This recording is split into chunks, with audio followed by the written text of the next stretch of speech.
J'ai arrêté pour vous enseigner. Je ne me plains pas, c'est vous. Ok, donc, on va parler de... Dans ce cours, on va parler de description des techniques, excusez-moi, description des techniques d'analyse et d'interprétation d'image. Ici, quand c'est écrit comme ça, dites-vous que c'est le multispectral, parce qu'on va parler de l'hyperspectral après. Ensuite, on décrit quelques domaines d'application par rapport à l'utilisation de ces images multispectrales. Et donc, on aura deux sections, les techniques d'analyse et d'interprétation, et puis ensuite les domaines d'application.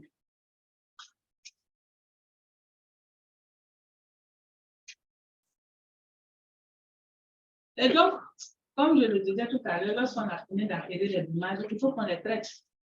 Il faut qu'on les traite pour pouvoir les utiliser de façon optimale. Et donc, plusieurs méthodes peuvent être utilisées pour extraire le contenu informationnel de ces images en vue de voir leur intérêt dans plusieurs domaines de développement. Parce que les gens ne vont pas faire dépenser beaucoup d'argent pour aller risquer leur vie. Parce que même le jour du lancement, ceux qui sont là, leur vie est risquée. L'appareil peut retomber sur eux. Est-ce que c'est bon? Et tout ça pour rien, c'est juste pour le développement. Notre objectif ici, nous les humains, c'est le bien-être de l'être humain. Donc le développement pour le bien-être de l'être humain. Tout ce que la science fait. Et donc pour cela, il nous faut OK. Donc, au niveau de la première partie, donc, on va parler d'abord des éléments.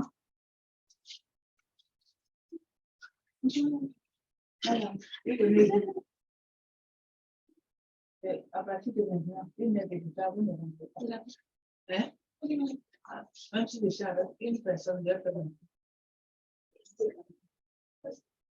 C'est pas ici que alors son gros sac là, ils ont fait plein de balades, beaucoup là-bas.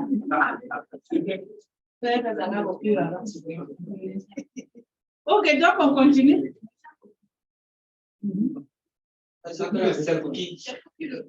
La personne qui allait donner au chef de classe. C'est pour toi? C'est à ton nom dessus. Ok, donc on continue. Je disais que pour bien utiliser les images, il faut les analyser et il faut les interpréter. Et donc, il nous faut des éléments et des techniques pour les analyser et pour les interpréter. Et donc, on va commencer par les choses les plus intéressantes, les plus simples. Donc, la reconnaissance donc, des cibles est la clé de l'interprétation visuelle et de l'extraction d'informations. Cela se fait sur la base d'une combinaison des caractéristiques suivantes. Quelqu'un m'avait posé une question, je ne sais pas si c'est ce matin, où j'ai parlé d'un certain nombre d'éléments sur lesquels on va se baser pour faciliter l'information. C'était l'interprétation des images. Quelqu'un m'avait posé cette question-là. Et donc, on va se baser sur le ton, la forme, la taille, le patron, la texture, l'ombrage et les associations. Donc, parlant du ton, attention. Parlant du ton, elle va exprimer donc, regardez sur l'image de gauche. Est-ce que vous voyez là?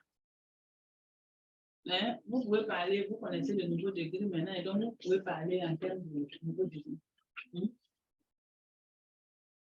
Ce n'est pas dans ce document-là, parce que c'est la leçon qui manque.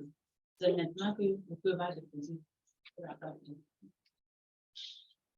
Donc, suivez, ce n'est pas dans votre. Mais même quand vous pouvez va déposer, ce n'est pas exactement ça que vous aurez. Vous aurez des vraies leçons, la vraie leçon. Oui. Qu'est-ce que vous voyez sur cette image? Il y a des tons, il y a des endroits qui sont clairs et il y a des endroits qui sont noirs. Donc, en fonction de cette clarté-là ou de la teinte, déjà, ça nous amène à penser à des choses. Hein? Est-ce que c'est faux? Ensuite, on a la forme qui représente la ligne générale, la structure ou le contour des objets pris individuellement. Quand vous regardez cette structure, ce n'est pas rond, hein? Ovale, un peu allongé, ça vous fait penser à quoi? Un stage, pourquoi pas? Qui a une autre idée? Pardon? Un stage toujours. Les dames, vous voyez. Une forêt. Pourquoi pas? Une forêt. Donc, vous voyez, déjà avec la forme, ça vous donne des idées. Hein? Ça vous donne des idées. Et quand vous voyez les choses rectilignes, ça vous fait penser à quoi? Au route. Voilà. L'aliment de côté électrique.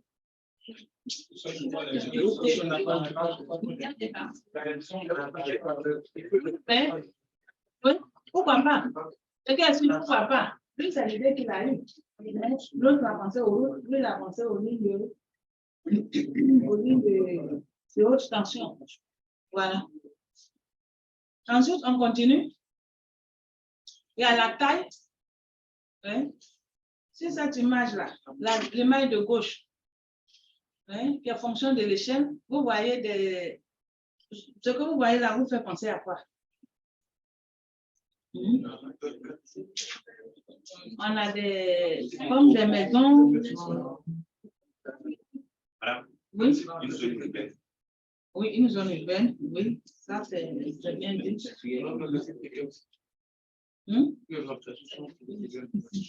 Non, mais ça dépend de l'échelle. Ça dépend de l'échelle. Ça peut ne pas être un quartier précaire qui est bien organisé. Oui, c'est bien organisé.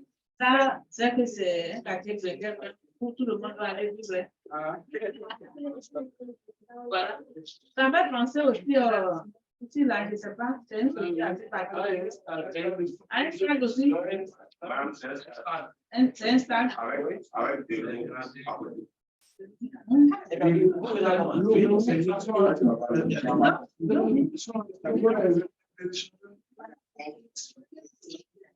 On dirait que c'est chez nous, il y a tout.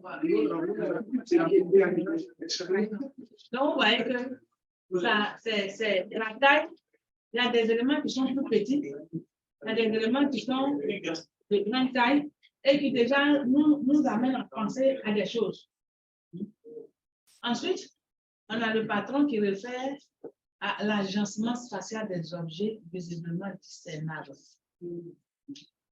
Si on était en géologie, vous qui venez faire on allait parler de quoi?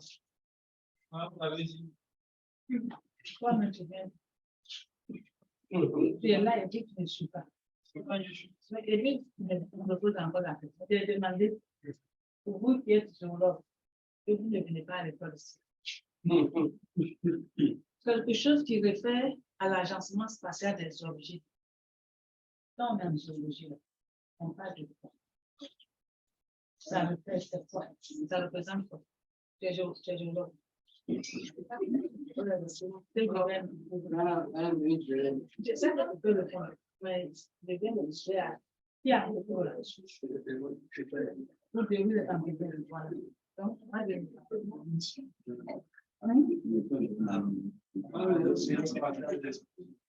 oui, l'agencement spatial.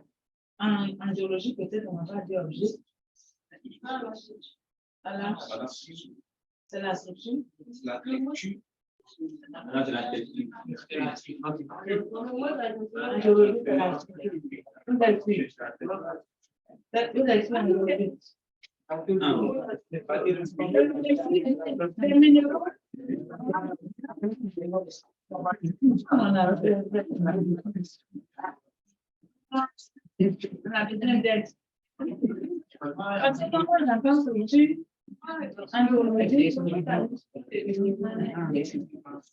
Ensuite, donc, elle a la structure alors, en géologie.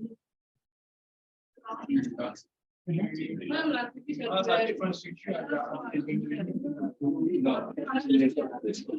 les 10 géologies. C'est pas de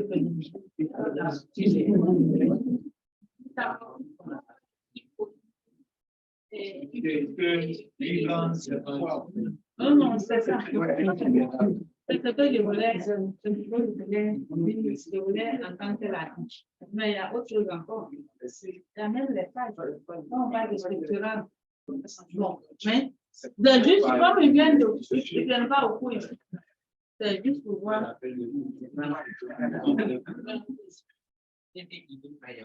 Oui, donc vous pensez que comme je fais le groupe, puis le qui va arriver, de vous associer à l'IEP, c'est parce que ça a une importance. Donc, si vous voulez vous inscrire au plus là-dessus, vous devez être correct. C'est pas une affaire de comme c'est dans la même IEP. Et donc, nous, on peut se permettre n'importe quoi. Non, tout le monde est au même niveau. Et donc, ici, on a la texture. La texture qui réfère à l'arrangement et à la fréquence des variations de teintes dans des régions particulières d'une image. Ici, quand vous regardez cette image qui est là, l'image de haut, vous voyez, enfin, ça fait penser quand même à quelque chose de particulier. Chacun a son quelque chose de particulier. Oui, c'est bon. Hein? Ça vous fait penser à quoi? Le bloc de cailloux au bord de l'eau. Oui,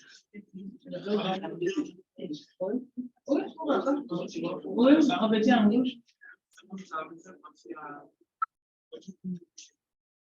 Une rivière, même ou bien un océan. Est-ce une rivière? Quelle est la forme d'une rivière? Hein?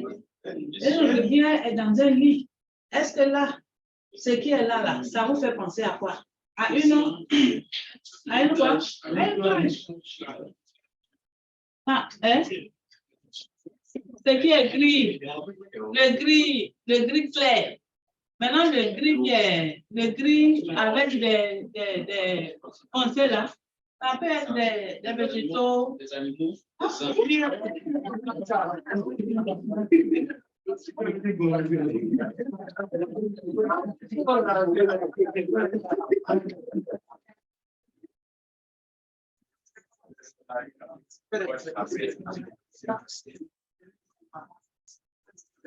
Mais bon, l'image n'est pas comme ça. Mais donc, vous voyez que ça vous donne des idées. C'est quand vous allez rentrer dans les... Vous allez considérer, par exemple, les références des différents, si c'est pour les animaux, ou bien si c'est les végétaux, en fonction des niveaux de gris, de l'information que vous allez voir dans les pixels. Quand c'est à l'écran, c'est tout ça qui va vous aider à savoir de quoi il s'agit. Et puis ensuite, aller sur le terrain. Donc, il y a la texture, il y a les associations qui tiennent compte de la relation entre la cible d'intérêt et d'autres objets ou structures reconnaissables autour. Donc, par exemple, si c'est... Pardon? Quoi? Un?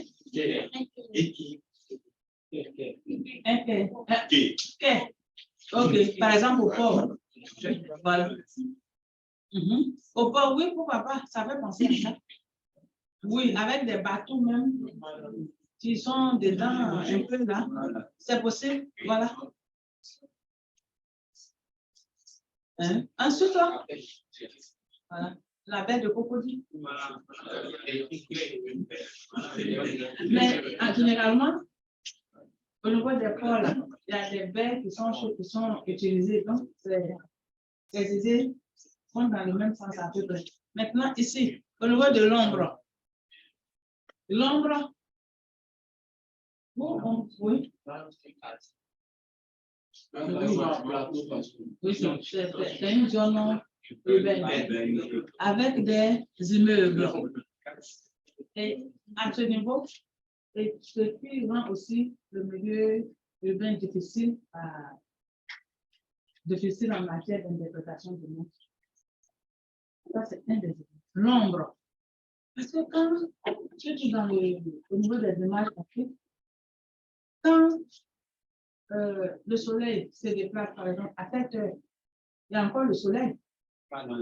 Si un capteur vient enregistrer quelque chose sur la Côte d'Ivoire, au niveau des plateaux, dans tous les cas, on n'a pas les taux aussi. Mais pour nous ici, c'est des taux qui sont quand même d'un certain niveau élevé. Tous les véhicules qui sont portés à côté de ces immeubles, en fonction de la pollution de l'image. Si l'image est plus, il y a des informations sur les véhicules qu'on ne voit pas. Parce que l'ombre va les afficher. Et donc, il y a des gens qui sont en traitement d'image, ce qu'on appelle ici HI. Ailleurs, ils travaillent énormément dessus pour pouvoir trouver des algorithmes pour pouvoir balayer l'ombre sans ternir le contenu informationnel de l'image. Voilà, là tout ça. On continue. Ensuite, on a parlé de correction géométrique et de correction radiométrique.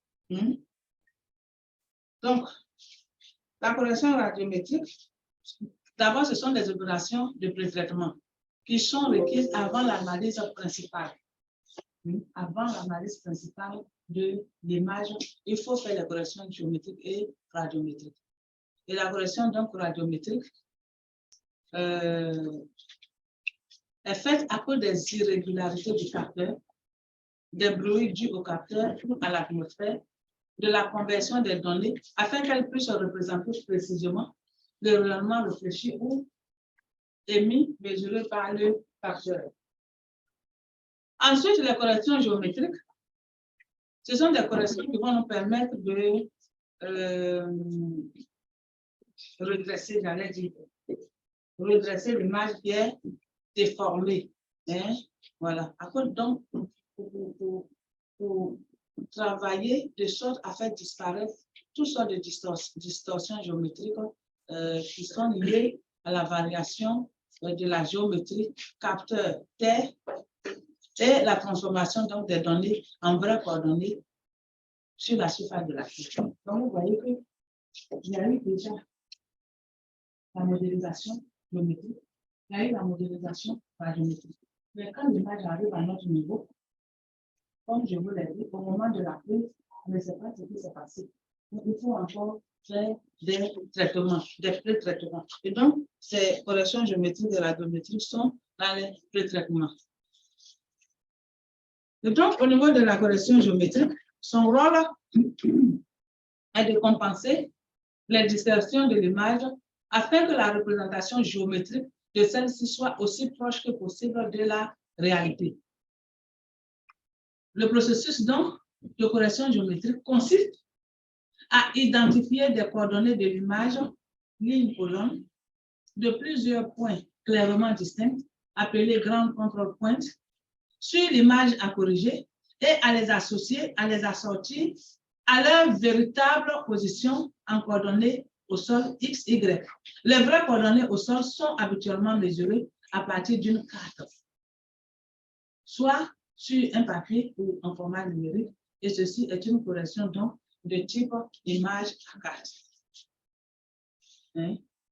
Le choix donc de l'orbite et les moyens de la maintenir sont un des problèmes importants lors de la conception d'un système de détection satellitaire.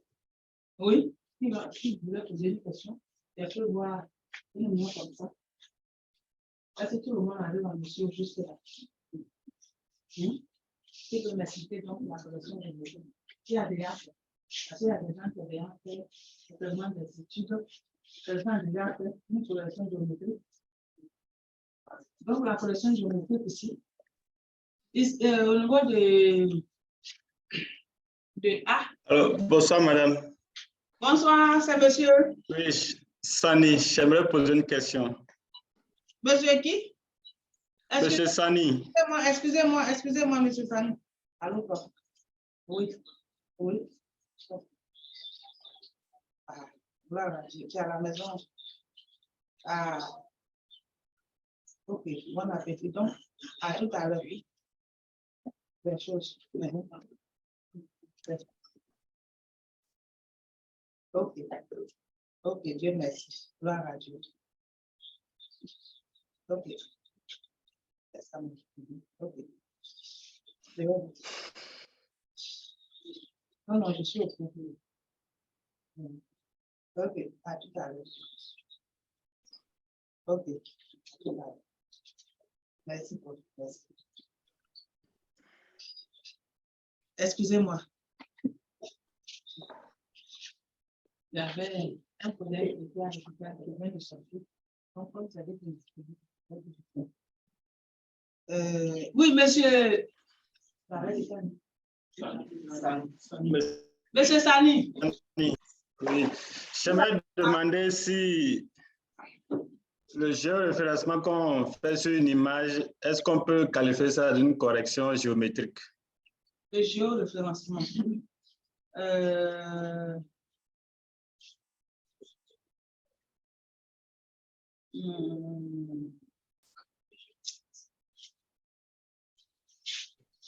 Je suis en train de voir. C'est, par exemple, donner à une image, positionner une image dans le vrai système géodésique. Oui, on peut parler de... C'est pas totalement la même chose, mais ça a tous les... Parce qu'une image même qui est déjà corrigée géométriquement a besoin d'un géoréférencement. Est-ce que vous me comprenez? Ok, je vois. Parce que c'est juste pour avoir le même système géodésique pour toutes les cartes que nous voulons fusionner. Donc, ça, c'est pas vraiment une correction géométrique en tant que telle. Parce que la correction géométrique, l'image est tordue, on la redresse. En français simple. On a une image qui est tordue et on redresse. On redresse l'image avec tout son contenu. Voilà. Le géoréférencement, c'est l'image qu'on a pu être dans un autre système géodésique et on fait des manipulations pour rendre cette image superposable aux autres images qu'on a, ou bien aux autres cartes qu'on a. Et donc, la correction géométrique ici, j'étais en train de vous dire que sur l'image A, quand vous regardez sa forme là, est-ce que c'est normal? Voilà. L'image A est penchée.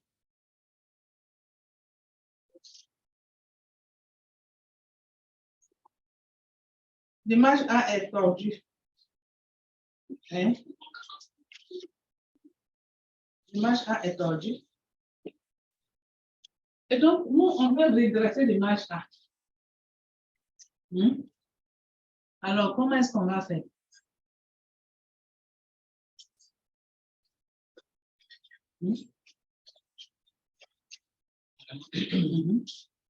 Alors, je mets correction géométrique. Oui, mais c'est ça, le nom, on fait comme là que vous avez déjà fait une correction géométrique. Donc, si vous n'avez pas fait la correction géométrique, vous dites non, et puis on vous explique. Maintenant, s'il y a des gens qui, avant d'arriver ici, ont eu à gérer des projets, donc quand on pose une telle question, ils expliquent. Voilà. Et donc, toi, tu n'as pas fait poser des questions, après, il a fait STRM. Et on ne vous a pas parlé de ça. Qui vous a fait et puis le projet d'avant, on n'a pas parlé de ça. Bon. Ok. Donc, oui.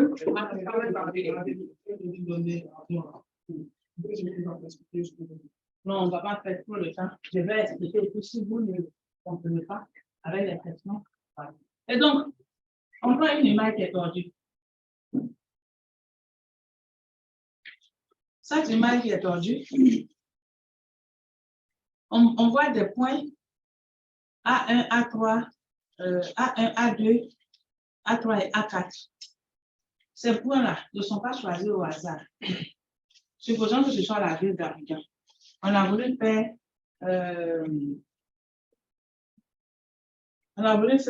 une cartographie donc, de la ville d'Abidjan. La ville d'Abidjan, c'est trop grand. Mais c'est bon, parce qu'on va prendre quelques points de contrôle qui sont que tout le monde connaît. Et cette ville d'Abidjan, il se trouve que quand on a fini de la prendre, à cause du fait que la Terre tourne sur elle-même, le satellite est en orbite et autres, il y a une petite déformation. Cette petite déformation, on veut corriger. Qu'est-ce qu'on fait? On va considérer une carte que le CCT, qui est la structure, je vais dire, reconnue en Côte d'Ivoire pour la cartographie. Et donc, toutes les cartes qui sortent du CCT sont des cartes validées. Vous voyez? Et donc, on va prendre une carte là-bas et on va choisir, ça c'est la première façon de faire, les points formes, les points clés comme le carrefour de la vie, l'intersection entre les deux voies, le sanctuaire mariage, la mosquée du plateau. Hein? Quoi encore? Les points clés. Oui, la cathédrale. La place à quoi bas? Pour les écoles, c'est trop bas.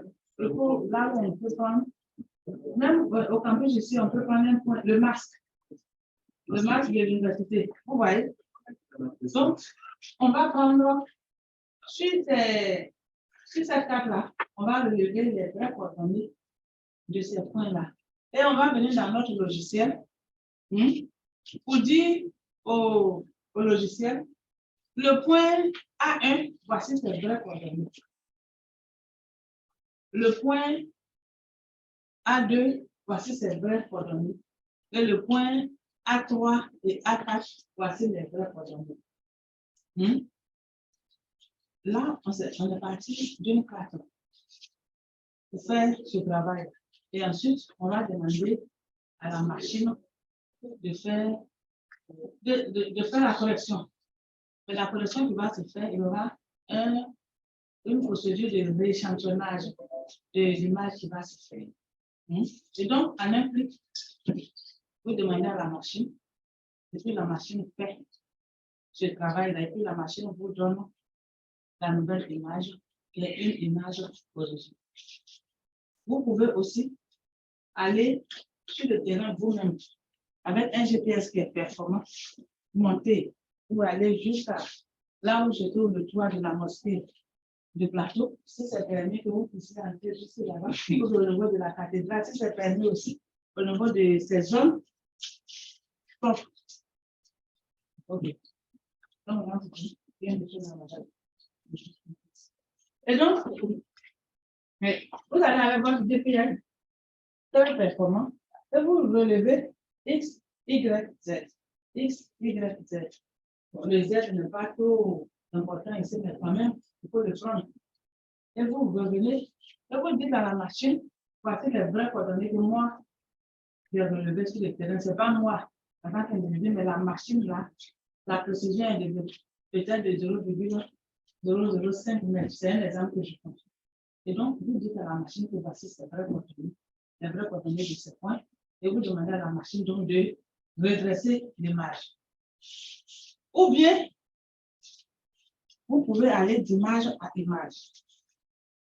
Le professeur Salé, ou le professeur Judas, ou le professeur Amand Nivolan, ou bien moi-même, ou le professeur Assouma, ont déjà validé une image. Ils ont corrigé géométriquement une image qui est validée. Vous pouvez utiliser cette image-là, prendre les coordonnées, ouvrir les deux images sur l'écran et puis attribuer les coordonnées qui sont sur la carte validée aux coordonnées de ces points-là sur votre carte, sur votre carte. L'image corrigée et aux coordonnées de ces points-là sur l'image que vous voulez corriger. Donc, voici les trois façons de faire la correction géométrique. Et donc, pour faire le rééchantillonnage, il y a des méthodes. La méthode du plus proche voisin. Ensuite, il y a d'autres méthodes encore. La convolution publique et puis l'interpolation quoi? Bilinéaire. Voilà. Donc, parce que il ne va pas me répéter. Vous voyez, c'est tous les pixels. Vous avez donné les coordonnées de quelques points dans quelques pixels. Mais lui, machine, quand il tourne, tous les pixels vont tourner pour être positionnés dans la vraie position. Et donc, c'est l'image corrigée qui est en B avec les vraies coordonnées. Vous voyez. Maintenant, s'il y a des questions, monsieur. Ce que vous avez expliqué, c'est que bon, tout le monde a dit qu'on appelle le jeu de formation. Je veux savoir si la position géométrique. En fait, c'est ce qu'on appelle le jeu de formation.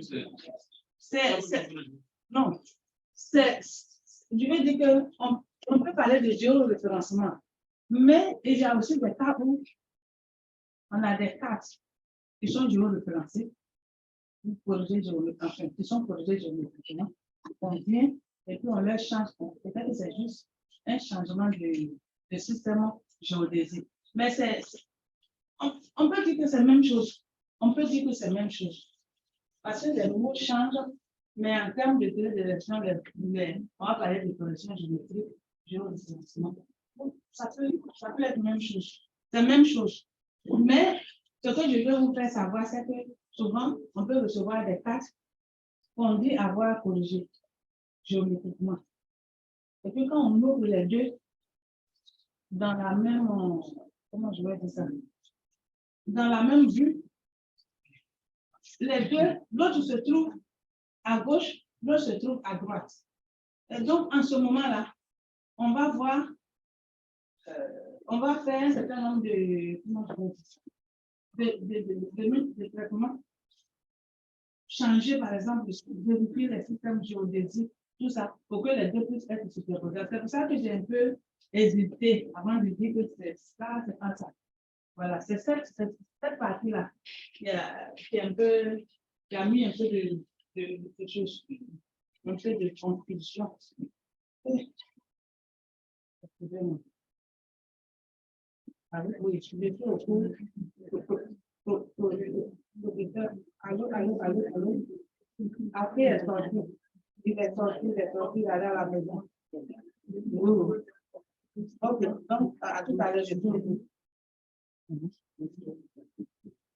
Excusez-moi. Et donc, c'était bien après que j'ai un peu. Je ne sais pas, parce qu'il y a question là qui se pose souvent. Souvent, on fait une correction géométrique. Puis ensuite, quand on ouvre les deux images qu'on pense avoir bien corrigé, il y a un problème. Mais c'est sûr que le système géodésique, dans ce cas-là, il faut, pour bien le système de coordonnées, il faut corriger. Donc, ça revient pratiquement à la même chose. À quelques petites exceptions près, c'est la même chose. OK, donc, on peut continuer. Oui. Dans quel logiciel d'information Dans tous les logiciels de traitement d'image. Mais seulement que si c'est des images que nous payons, enfin, que nous téléchargeons, le plus souvent, les images ont été déjà, comment dire, ont le plus souvent été corrigées géométriquement.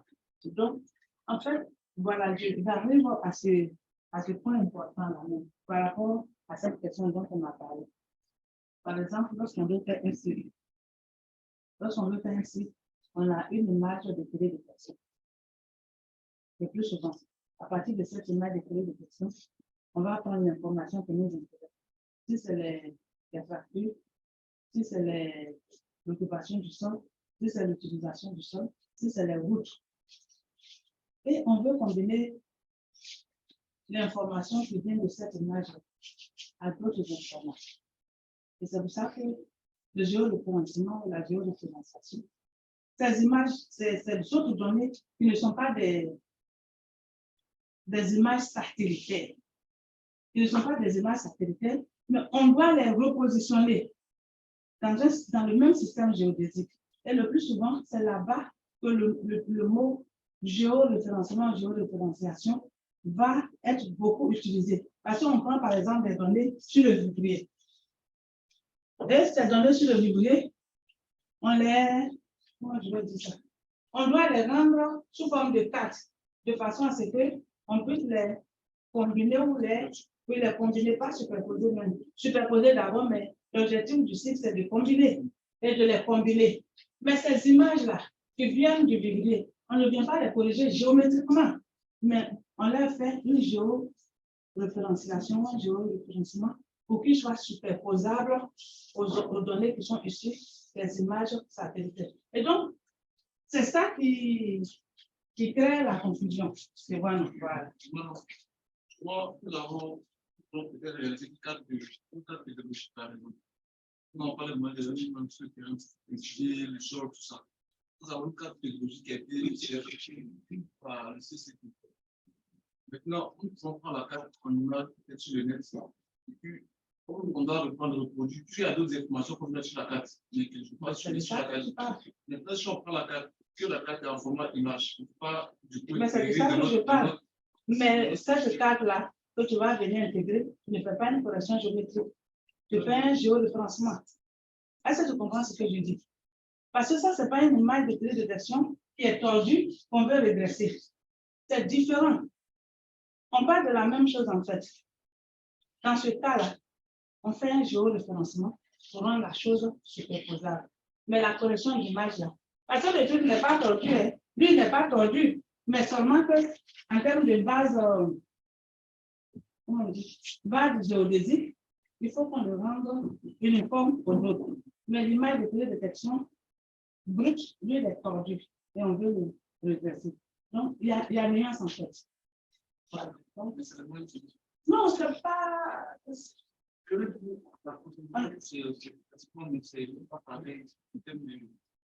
La procédure n'est pas la même chose parce que on ne va pas faire un rééchantillonnage pour ce dont tu parles. Or, ici, on va faire un rééchantillonnage. Vas-y, tu vois. Ici, on va faire un rééchantillonnage. Or, dans le cas dont tu parles, il n'y a pas de rééchantillonnage. Donc, c'est proche, mais ce n'est pas la même chose. Ensuite, ok, donc, c'est l'explication que j'ai donnée en fait, ce que j'ai dit oralement, ça s'écrit bien, ça s'écrit suit. Et donc, j'ai parlé de méthode de rééchantillonnage. Parce que quand on fait une correction géométrique, on fait un rééchantillonnage. Mais quand on fait un géoréférencement, tel qu'il a dit, il n'y a pas de rééchantillonnage. Est-ce que c'est tout? Voilà. Donc, ce n'est pas la même chose. Ça se ressemble, mais ce n'est pas la même chose. Et donc, les méthodes de rééchantillonnage, tout à l'heure, vous avez cité le plus proche voisin, l'interpolation bilinéaire et puis la composition cubique. Donc, la méthode du plus proche voisin, qu'est-ce qu'elle fait? Elle utilise la valeur du pixel de l'image originale qui se trouve le plus près de la localisation du nouveau pixel dans l'image origine. Voilà. Donc, on a une image qu'on a déjà corrigée. On connaît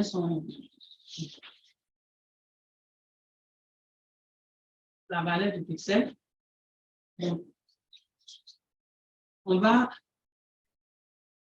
utiliser donc la valeur de l'image, du pixel de l'image originale qui se trouve à côté et puis attribuer au pixel nouveau. Vous voyez? Voilà. Et dans cette méthode, ne n'altère pas la valeur originale, mais produit souvent une duplication des pixels ou une perte de certaines valeurs. Et ce qui va donner donc un résultat avec beaucoup de bruit. Ensuite, on a le rééchantillonnage par interpolation bilinéaire et qui fait donc la moyenne pondérée par la distance des 4 pixels de l'image originale les plus près du nouveau pixel. Donc, vous voyez qu'il prend autour du pixel à corriger les 4 pixels autour et va faire la moyenne pondérée donc par rapport à la distance de ces 4 pixels et attribuer cette nouvelle valeur à la valeur du pixel. Donc, c'est comme si c'est une sorte de convolution. Donc, cette matrice de 4 pixels va balayer l'ensemble de l'image. Est-ce que vous me comprenez? On a plusieurs pixels. Là, on a dessiné le cas d'un seul pixel. Mais dans la machine, lui, il va il va balayer tous les pixels. Voilà, il va balayer tous les pixels. Ensuite, on a la convolution publique qui va prendre, quant à elle plutôt, qui va prendre quant à elle 16 pixels voisins. Allô, prof. Oui, prof. Tu appelles le dispensaire? Ok, je suis au projet, je suis après. Merci. Ok, donc, vous voyez que ça devient, un peu complexe. Ça devient un peu complexe. D'abord, on a pris le voisin le plus proche. On a donné sa valeur à celle qu'on veut corriger. Ensuite, on a pris 4 voisins de pixels. Quand on dit 4 voisins, c'est dans l'image originale. Hein, et on va faire la moyenne pondérée de ces 4 pixels-là. Et puis attribuer leur valeur aux pixels qu'on veut corriger. Vous voyez que c'est délicat, hein, mon ami. Vous voyez que la correction géométrique est plus délicate que le géoréférencement simple. Voilà, parce qu'ici, il y a un rééchantillonnage qui se fait et donc la valeur de chaque pixel est revue. Mais en temps normal, l'objectif, c'est de ne pas modifier. C'est de ne pas modifier la valeur radiométrique de chaque pixel. Donc, vous voyez que c'est délicat. Mais quand même, ce n'est pas nous qui le faisons. Tu ne le fais pas à la main. Avec la machine, et ils font tous ces calculs et puis on a une image intéressante sur laquelle on peut travailler. Oui. Est-ce que le échantillonnage peut réduire l'image? La taille de l'image? Non. Pas la taille spatiale, mais le contenu. Les niveaux de gris là. L'échantillonnage peut agir dessus. Voilà. Voilà. Par exemple, c'est écrit là, comme l'interpolation bilinéaire, cette méthode peut entraîner de nouvelles valeurs de pixels. En ce moment-là, il y a un problème. Parce que, avec les nouvelles valeurs de pixels, est-ce que si c'était une végétation et qu'on trouve les valeurs de peut-être une végétation dense, on peut trouver les valeurs d'une végétation qui n'est pas dense. En ce moment-là, il y a un problème. Voilà. Mais quand même, ça se fait, puisqu'on ne peut pas faire autrement. Ensuite, on a le rehaussement d'image. Le rehaussement d'image, c'est surtout pour nos yeux. Comment faire pour bien voir l'image? Parce qu'il y a des moments où quand vous ouvrez une image, l'image est floue. Vous n'avez même pas besoin forcément de faire une correction radiométrique forcément. Mais même après avoir fait la correction radiométrique ou atmosphérique sur un vue, par exemple, l'image peut être encore un peu bizarre. Mais quand vous passez par les rehaussements, des contrastes qui se fait en changeant les valeurs initiales de façon à utiliser toutes les valeurs possibles, ce qui permet donc d'augmenter le contraste entre les cibles et l'environnement. Et leur environnement. En fait, ce qui se passe ici, voilà comment ça se passe. Lorsqu'on a une image comme ça, on peut faire l'histogramme de l'image dans les logiciels. Et donc, lorsque vous faites l'histogramme va vous donner quoi? Le nombre de pixels en fonction du niveau de gris. Le niveau de gris est à l'abscisse et le nombre de pixels est à l'ordonnée.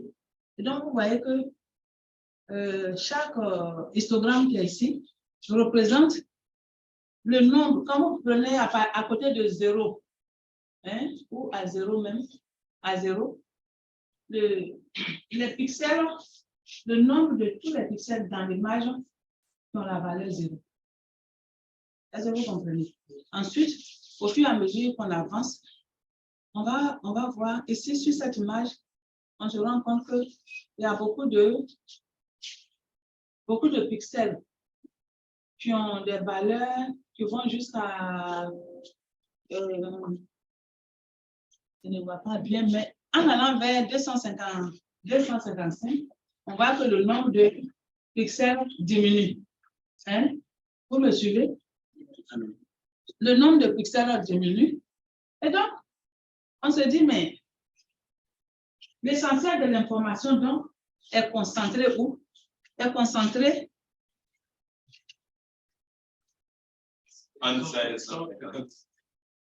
où est ça? Ici? Ici?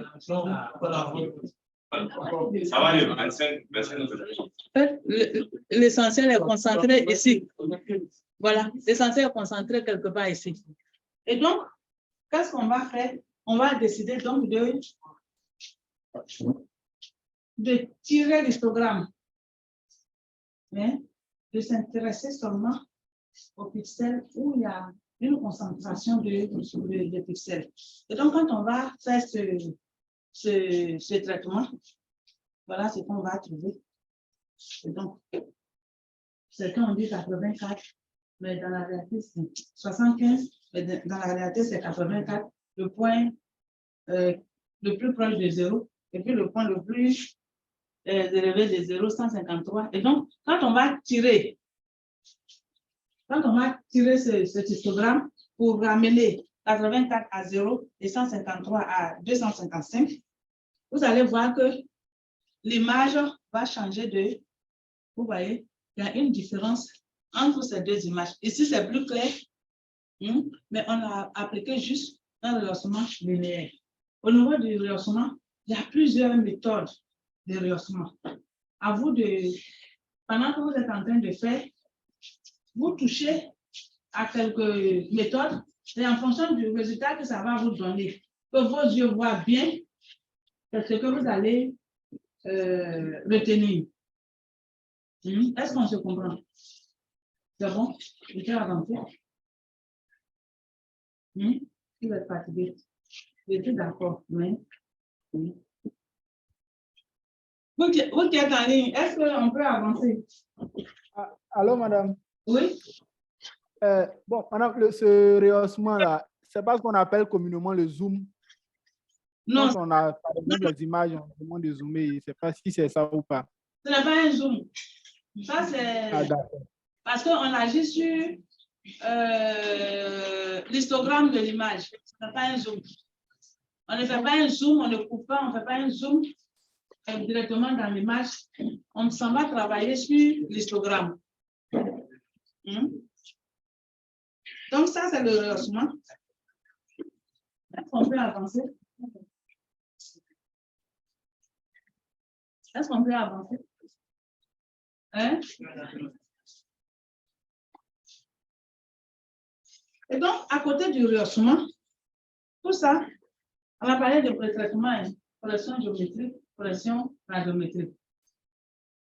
Et après de ces deux, on est en train de parler de l'analyse. L'analyse et l'interprétation, toujours. On va parler des transformations de l'image qui va donc s'intéresser aux opérations d'algèbre. Puisque derrière les pixels se trouvent quoi? Des valeurs. Donc, on peut faire la bande X1 des spots, on peut l'additionner à la bande X2 des spots. On peut faire des opérations comme ça. Hein? Et donc, en fonction de leur position dans l'image, les pixels vont s'ajouter. Est-ce qu'on se comprend? Et donc, au niveau donc de cette transformation d'image, on va générer une nouvelle image. Ce sont des opérations algébriques, arithmétiques, comme les soustractions, les rapports de bande, les multiplications. Si on veut par exemple étudier le recul de la côte, au niveau de la cité de Port-Boué, qui est à Port-Boué? Qui est dans la cité de Port-Boué? Personne? Ok. Est-ce que la cité là même c'est hein? À la cité de Port-Boué, à la cité universitaire? Ok.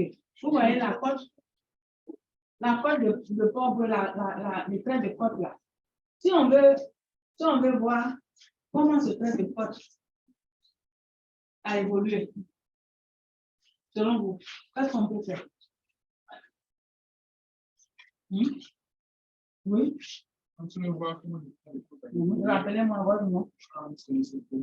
Monsieur Cody.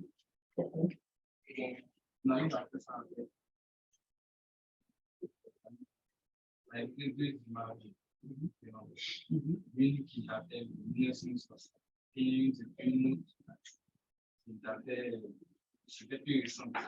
On a été jusqu'à aujourd'hui, je fais de l'époque. Deux images de comparer. Mais qu'est-ce qu'on pourrait faire? On peut faire une soustraction. Hein? De là, par rapport, enfin, ça dépend. Si c'est un trait de côte qui s'engraisse, ou bien si c'est un trait de côte qui recule, soit soustraction, soit addition. Vous voyez, nous. Voilà. Et ça va nous permettre de voir, ou même peut-être en termes de gain, voilà, ce qu'on a gagné, mais ce qu'on a perdu. Voilà.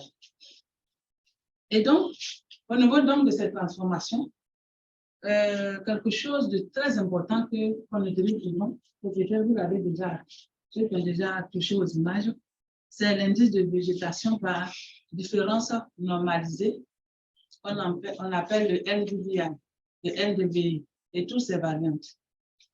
Il y a aussi ce qu'on appelle l'analyse en composante principale, qui est une transformation d'image. Donc, voici un peu comment l'analyse en composante principale. D'abord, on va parler de la transformation simple, soit une soustraction, soit une addition, mais ici, pour le cas de la soustraction, on prend l'image A, et de cette image-là, on soustrait quoi? L'image B. On va avoir l'image C comme résultat. Mais pour la composante, l'analyse en composante, il faut quand même des bandes, des images qui ont un nombre important de bandes pour faire l'analyse en composante principale. On va lancer cette analyse, demander à l'image, donc à la machine plutôt, de regrouper les informations dans 3 canaux de sortie. Et souvent, c'est basé sur des analyses statistiques et autres. Et donc, à la sortie de cette transformation ACP, on va avoir des canaux et on va se rendre compte que 90% des informations qui sont contenues dans toute notre image, c'est-à-dire lorsqu'on a exploité toutes les bandes spectrales, l'image reçue dans toutes les bandes spectrales, tout va se retrouver dans 3 canaux. Et on va se rendre compte que le premier canal contient peut-être presque 98% de toutes les informations. On n'a plus besoin de faire, dans ce cas, une composition colorée. Si cette image issue de l'analyse en composante principale nous permet de bien voir ce que nous voulons voir, nous pouvons utiliser cette image et puis faire la classification pour la segmentation d'image sur cette image qui est le résultat de la photo. Ce sont des transformations d'image. Parce qu'on combine toutes les informations et on dit à la machine, il faut nous faire ressortir toutes les informations là sur 3 canaux. Et la machine le fait. On continue. Réveillez-vous. Ensuite, on arrive à la classification. La classification, c'est quelque chose de très important. Ce n'est pas la même chose que ce qui est dans votre document. C'est la même chose. Exactement, non. Dans les deux. OK. C'est bon. Et donc, la classification, c'est quoi? Lorsqu'on a vu XX, spot XX1, spot XX2, spot XX3. Donc, même le procès allemand, vous l'avez dit, Et je vous avais dit qu'on peut faire une composition colorée. On peut faire une composition colorée. C'est-à-dire quoi? On choisit d'afficher le bleu, le X1, dans la bande rouge de l'appareil, dans le canal rouge, je préfère ne pas dépendre, dans le canal rouge de l'appareil de logiciel. Ensuite, on ouvre la bande verte dans le canal bleu du logiciel et on ouvre la XX3 dans le canal quoi? Bleu, c'est le bleu qui est rouge. Bon, ce sont des combinaisons que vous pouvez faire n'importe comment. Et quand vous allez faire ces combinaisons, vous allez voir qu'il y a des images qui vont plus donner. Qui vont donner. Quand tout le monde voit, on peut dire, ah, mais ici, là, on dirait que c'est la forêt. Et quand vous obtenez cette image, on va passer à la classification. La classification, c'est de voir sur l'image tous les pixels qui ont les mêmes valeurs. Ça représente quoi dans la réalité? Tous les pixels qui ont des valeurs semblables. Donc, on regarde sur l'image, on analyse avec la machine et on se dit, mais on veut faire, par exemple, 6 classes pour ne pas fatiguer la tête. Mais la machine va regrouper les pixels en fonction de leur contenu en information. Mais quand il a fini de regrouper là, ça représente quoi? Nous, on doit chercher à savoir qu'est-ce que ça représente sur le terrain. C'est ça qui est l'objectif de la classification et de la segmentation. La classification. Donc, ce groupe de pixels représente quoi? Ce autre groupe de pixels représente quoi? Donc, son objectif, c'est d'assigner aux classes spectrales des classes thématiques. Parce que lorsqu'on parle de forêt, lorsqu'on parle de rouge, ce sont des classes thématiques. Ce sont des thèmes qui existent dans la réalité. Les pixels, ce sont les contenus, l'information qui se trouve dans les pixels, c'est en relation avec les données spectrales. Et donc, dans les classes spectrales, on a ces classes spectrales et on veut attribuer ces classes-là à des classes, on veut les reconnaître comme classes thématiques. Et c'est très important. C'est très important. Et donc, il y a plusieurs méthodes. Il y a la méthode de classification non supervisée et la méthode de classification supervisée. Voilà. Et donc, on va procéder par faire des choix. C'est-à-dire, dans chaque groupe de pixels, on va faire des choix qu'on va appeler ROI. Et ces choix de petites parcelles d'entraînement, ces parcelles d'entraînement, nous allons dire à la machine que ces parcelles d'entraînement, quelle parcelle que je viens de sélectionner, c'est de l'eau. C'est toi qui lui dis, pour la classification, donc c'est de l'eau, ou bien c'est une forêt. La machine, elle accepte. Elle accepte. Et puis, tu vas lancer la classification. Quand tu finis de lancer, voilà ce qu'il va sortir. En fonction de ce que tu lui as dit. Est-ce que c'est vrai? Est-ce que c'est pas vrai? C'est maintenant, il faut aller sur le terrain pour vérifier. Et puis, il faut faire la post-classification avec les matrices de conclusion et autres pour savoir si la classification a été bonne avec les précisions. Il faut calculer les précisions et autres pour voir si la classification a été bonne.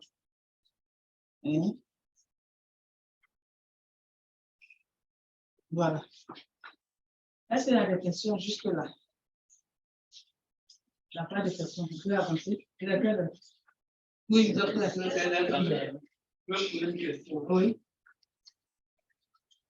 La classification peut-elle se faire en amont de l'objectif, c'est-à-dire par exemple, utiliser un GPS pour aller géoréférencer un phénomène à étudier. Je prends un exemple, je suis un GPS, je fais des polygones de culture par le cacao, pour différencier le cacao des autres cultures.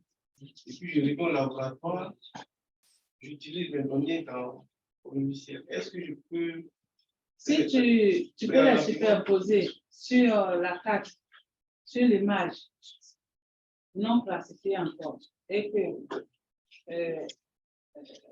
si tu es sûr que ça a été bien géoréférencé, ça va passer bien ça aussi, et que ça coïncide, en ce moment-là, tu vas faire une classification de ce qu'on appelle non la classification supervisée. En fait, la classification non supervisée, on finit quand même par aller sur le terrain, même pour venir parler. Et la classification supervisée, c'est ça. C'est-à-dire, on a une connaissance du terrain. Et donc, on supervise la classification qu'on est en train de faire. Voilà. Et donc, généralement, c'est ce qu'on fait, c'est de lancer une classification non supervisée. Qui va nous déterminer les classes. Et puis, en fonction de cette classe-là, on va prendre des points ici. Et avec le GPS, on va aller sur le terrain. Et quand on va faire le terrain, avec le GPS de maintenant, on va faire activer la fonction GoTo. Quand tu dis à la GPS, vous m'envoyez GoTo, envoie-moi là-bas. Tu traces le chemin comme quand on est dans le véhicule, tu traces. Et puis tu envoies juste là-bas. Et parlant de ça, je suis allée sur le terrain à moi avec les étudiants qui ont déjà soutenu le master. Voilà. La montagne qui est là-bas, on a un point à regarder là-bas. C'est tout près, on va aller là-bas. Les jeunes, après de montagne de moi, plus tu approches, plus ils t'éloignent. Donc, est-ce qu'on n'a pas d'autres parfaits d'entraînement qu'on a enregistré ailleurs du même type d'occupation du cerveau pour qu'on aille là-bas pour regarder? Ils ont dit, bon, il y en a, mais quand on n'a pas arrivé. Et quand on a commencé à marcher, lui, il a tracé le chemin, arrivé quelque part, la forêt était dense, et la chose s'éloignait, et on se demandait où on était. On a laissé. Parce qu'on l'accepte, il faut une accessibilité. Donc, souvent, quand on choisit les points les parcelles d'entraînement ici, on est dans la machine, on choisit. Mais des fois, quand tu arrives là-bas, l'accès est difficile. Donc, c'est pour ça qu'on nous demande de choisir plusieurs. Parce qu'arriver là-bas, peut-être sur 100 parcelles choisies, peut-être c'est 70% seulement qu'on pourra vérifier. Mais 70%, c'est assez suffisant pour venir valider nos cartons. Donc, c'est ce qui est conseillé. Donc, quand on finit la correction, la classification non supervisée, on doit aller sur le terrain. Et puis, vous pouvez venir maintenant, vous pouvez cadrer les choses. Mais là, maintenant, on fait une bonne classification, non, une bonne classification supervisée. Voilà, supervisée. Et donc, c'est très important. Et donc, tout à l'heure, donc, on a parlé jusqu'à présent, on a parlé de l'image satellitaire, comment il faut acquérir. Ensuite, on a pu acquérir les images. On dit on va les traiter. Et si je vous donne le cours, vous donne vraiment, c'est comme un cours introductif. Tout ce dont on parle ici, vous allez les pratiquer.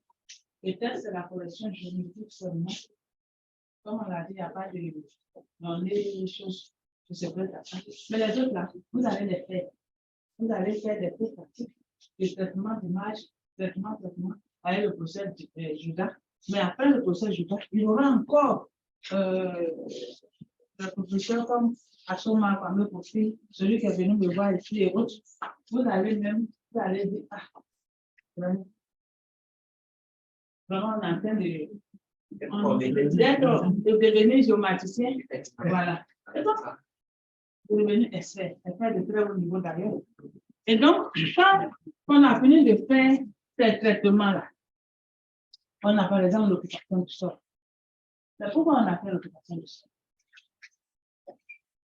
On a fait l'occupation du sol soit pour mieux gérer l'espace, l'aménagement du territoire. Et donc, le géographe ou le géomaticien, surtout le géomaticien, il va se baser sur ça pour faire des propositions de plans, soit d'extension des villes, de la zone urbanisée et autres, ou bien des plans de déguerpissement, pourquoi pas. Et il va faire des recommandations aux décideurs. Mais quelqu'un d'autre veut dire maintenant, je fais l'occupation du sol pour voir comment protéger les individus, la population contre les risques d'inondation, contre les inondations. Mais cet individu qui veut protéger, qui pense protection des populations par rapport aux risques, aux inondations. Est-ce que, avec l'occupation du sol seulement, il veut faire des propositions judicieuses? Il faut qu'il intègre d'autres données. Il faut qu'il intègre d'autres données. Parce que l'inondation, pour que ça survienne, il faut qu'il y ait de la pluie. Il faut qu'il y ait quoi? Il faut que le sol soit un sol peut-être qui ne se laisse pas infiltrer facilement. Il faut que quoi? La topographie soit accidentée ou il faut qu'on soit dans un bleu. Il faut quoi encore? Il faut un système d'assainissement. Le système d'assainissement artificiel.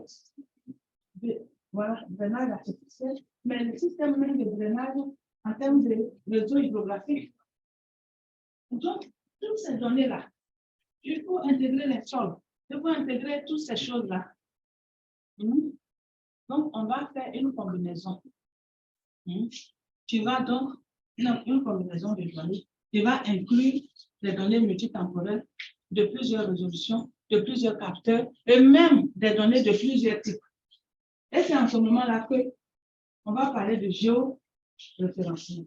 Parce qu'il faut référencer toutes les données dans un système géologique de façon à pouvoir les combiner. Et donc, on va parler de SIG en ce moment-là. On va faire le SIG.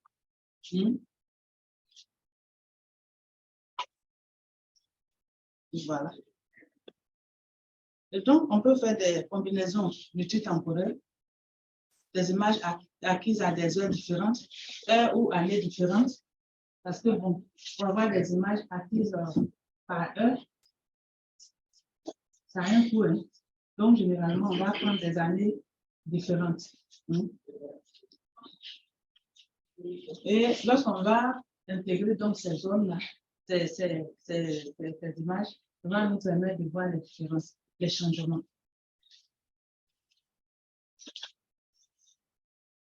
On peut faire des combinaisons entre différentes résolutions. Et dans ce cas-là, on va parler de fusion de données. Cette fusion de données, vous allez vraiment l'approfondir avec le professeur Pamukoffi.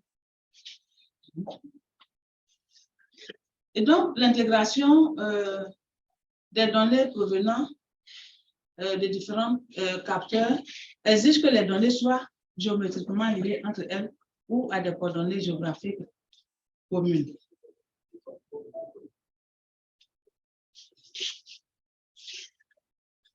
Et donc, comme je le disais, j'ai parlé de topographie. Pour avoir des données topographiques, comme les pentes, comme les encaissements, comme quoi encore, les vallées et autres, on a besoin d'un modèle numérique d'altitude.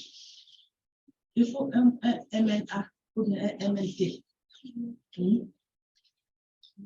Et c'est avec ces images, on peut faire la perspective en 3D pour voir le relief réel. Et donc, ça, ce sont des données d'autres types qu'on peut associer aux données images. Et dans ce cas, comme je l'ai dit, on est obligé de passer parfois par un système d'information géographique. C'est pourquoi, quand vous faites cette formation, On dit télédétection et FIG. Voilà. Et donc, le FIG est très important. Et donc, lier géométriquement les données à une base géographique commune, c'est le géoréférencement. Et toutes les données, donc, peuvent être repérées. Bon, je ne vais pas. Dans ce système-là, les cartes de sol plutôt, les cartes de forêt, les cartes de quoi? Du réseau routier, en fonction de la thématique que nous poursuivons, nous faisons un schéma conceptuel de ce dont on a besoin pour enrichir notre cycle. Parce que le cycle est une modélisation. C'est une modélisation. Quand je prends par exemple le besoin des sols, que je veux étudier les besoins des sols, souvent quand il pleut là, vous voyez que les routes d'Abidjan sont, oui, inondées et tout. Après, il y a quoi? L'ensablement. Il y a la boue qui reste là. Mais un étudiant peut travailler sur les ensablements parce que ce problème d'ensablement, c'est pas bon. Ça perturbe la circulation. Voilà. Et ça dégrade même la. Voilà. Et donc, quelqu'un peut dire, moi, je veux étudier les pertes de sol à Abidjan. Mais, à lui de voir, dans l'érosion là, c'est quoi qui rentre dedans, en fonction de ses recherches sur Internet, de ses recherches à l'UFR, en fonction des orientations que son encadrant va lui donner, en fonction des modèles. Et cette personne-là va donc pouvoir chercher les données qu'il faut, connaître d'abord le type de données dont il a besoin, ensuite aller sur le terrain réellement pour chercher ces données-là, et puis venir les assembler donc dans un SIG. Donc, vous voyez que le SIG intègre la donnée de télédétection plus d'autres données en fonction du phénomène que nous voulons étudier. Voilà. Mais tous ces données-là, leur point commun, c'est quoi? C'est la référence faciale. Oui. Alors, on dit que ça, le type de sol, c'est non, modèle numérique, non, c'est M, modèle numérique d'altitude.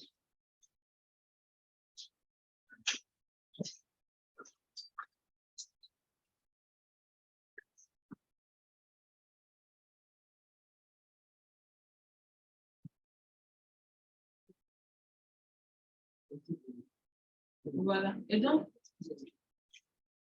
on note que l'apparence d'une cible peut changer avec le temps. Est-ce que c'est tout? Avec le temps, même nous, un bébé, je deviens quoi après? Vieux. Voilà. Je deviens vieux et ça encore, c'est une chance. Si je deviens vieux, parce que tu peux ne pas devenir vieux. C'est bon, l'image que tu laisses dans la tête de tes amis, de tes frères et sœurs, c'est ton image de jeune. C'est encore mieux aussi.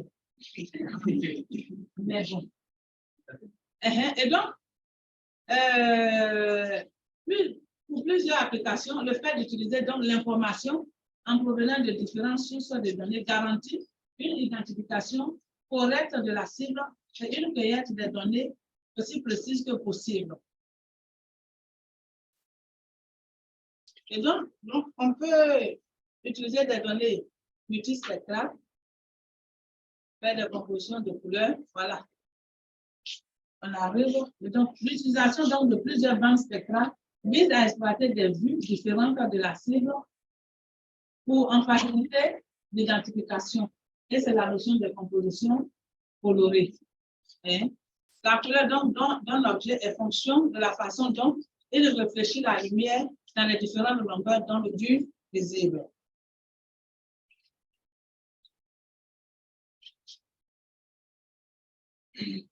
Et donc, différemment des couleurs primaires vues au cours d'art plastique, les couleurs primaires de la lumière sont le rouge, le vert et le bleu. Les mélanges donc de ces trois couleurs primaires donnent la lumière blanche et en variant les proportions, on obtient les autres couleurs et ce qu'on appelle la synthèse additive des couleurs. Voilà. Et donc, cette synthèse additive est la base des compositions colorées. Lorsque on aura l'occasion de faire la petite manipulation, je vous ai demandé au professeur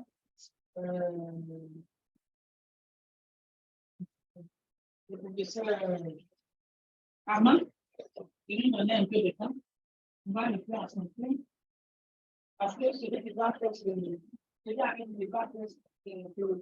petite manipulation, il aura une vitesse de l'environnement. C'est un demi de bien de vitesse. Voilà. Donc, on va venir le mardi matin, on va vous faire ça. Et en fonction de ça, vous allez faire, on va faire votre activité sur les compositions que vous avez. Ensuite, on a les données multicapteurs. Les données qui peuvent venir de plusieurs capteurs. On peut fusionner. On peut fusionner, par exemple, l'objectif ici de la fusion d'image, c'est quoi? Le plus souvent, quand on a une image qui a une forte résolution ou une grande résolution spectrale, sa résolution spatiale est faible. Et donc, qu'est-ce qu'on va faire? On va prendre une image qui a une résolution spatiale importante et on va combiner ça à une image qui a une résolution spectrale importante. Et quand on combine les deux, on obtient quoi? Une image qui a une bonne résolution spatiale et une bonne résolution spectrale. Et ça facilite donc les interprétations. Donc, l'information multitemporelle est tirée d'une série d'images spécifiques. C'est ça. Ça va produire toute la carte. Quand on pense matériel de son spectral qui est bonne, ça va prendre la partie de la vision spectrale qui est importante. Voilà.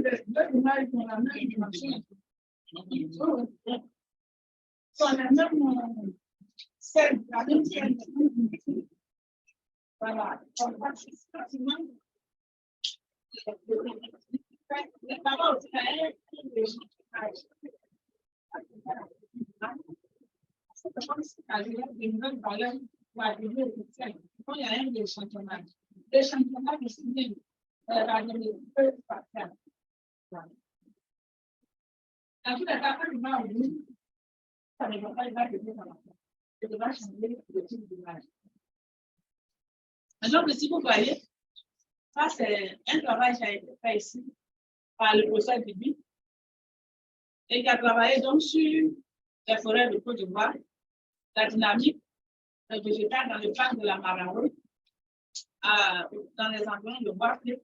Donc, vous voyez ici que en 1987-86, vous voyez qu'il y a beaucoup de forêts par rapport à 2003. En jaune là, c'est la zone agricole. Les gens de Boaké, comment ça fait de la forêt passée. Et même il y a des écoles primaires là-bas. Oui. Et donc, c'est une zone à surveiller. Mais c'est des images que des différentes dates ont permis de voir ces choses.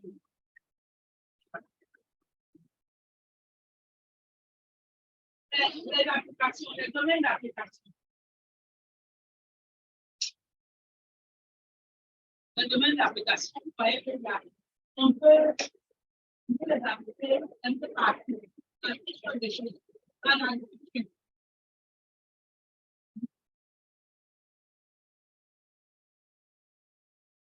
Cartographie des caractéristiques du sol. Cartographie des pratiques de gestion du sol. Surveillance de conformité aux droits. Ça, c'est très important. Hein? Les gens qui ont les champs. C'est écrit le voisin. Non.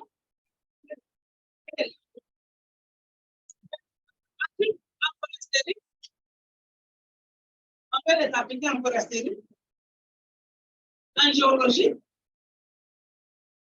cartographie et la surveillance, par exemple, des taux de sédimentation, la cartographie des risques géologiques, la cartographie planétaire, la cartographie des taux structurels et tout ça.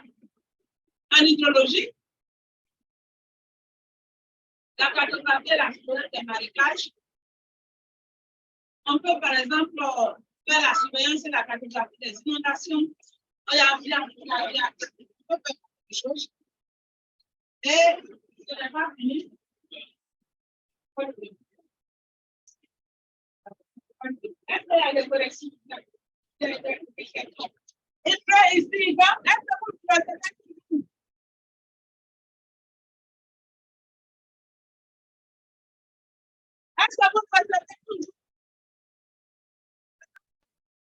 Professeur, la qualité du son est médiocre. On n'entend pas très bien. Moi, j'entends entrecoupé. Il pleut chez moi ici, donc j'entends entrecoupé.